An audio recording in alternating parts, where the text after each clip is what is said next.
Afternoon, everyone. Let's take a look at Exodus chapter 32, where we see the children of Israel are up to something very strange. It doesn't make any sense.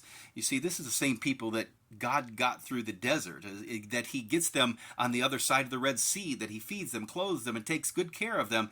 They saw his hand of providence, but yet they form a false god, a golden calf, if you will, because of delay.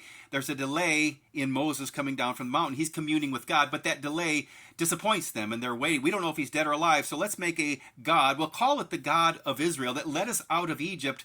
But in verse 2, it says, Aaron tells them to bring me your golden earrings, and I'll make a golden god out of it. By verse 4, he's fashioning it. Well, this is a false god. No matter what you call it, it's a false god. People have done this. Wherever there's a delay, people fill it with a false god. Take a look in 1844. The group called the Millerites would later become the Seventh-day Adventists. 1844, October 22nd, they predict that Christ would come, and he doesn't. They fill it with a golden calf named Ellen White in the Sabbath, which is not the gospel. The Mormons have done the same thing. They've had false predictions, and there's a delay on these predictions, and nothing happens. And indeed, what do they fill it with? The Book of Mormon and Joseph Smith. The Jehovah's Witnesses have done the same thing. In 1914, they predict that Christ would come, and he did not. There's a delay. So what do they fill this disappointment of delay with? A false god, a golden calf, and Charles Taze Russell in the Watchtower.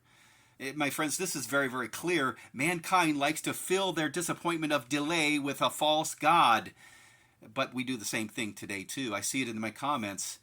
When I talk about Christ, when I talk about the true gospel, and we see that Christ is delayed, he hasn't arrived yet, people fill it with a false gospel. They fill it with a golden calf. Many times it's Torah. Many times it's a Sabbath. Many times it's the diet. Many times it's culture. And it is false God. Nonetheless, it is not the gospel. The only gospel is Christ and him crucified. If you accept him by faith today, confess your sins, and you believe in your heart, you shall be saved. That's the only gospel. That's the true gospel. But till Christ arrives, we should not fill the void of disappointment and delay with a false god or a golden calf, because it is a false god nonetheless. We should occupy till Christ comes. Be patient, my friends. Do not fill the delay of Christ coming with anything except the gospel. Wait till he comes. Be very, very patient. Don't fill it with anything except Christ.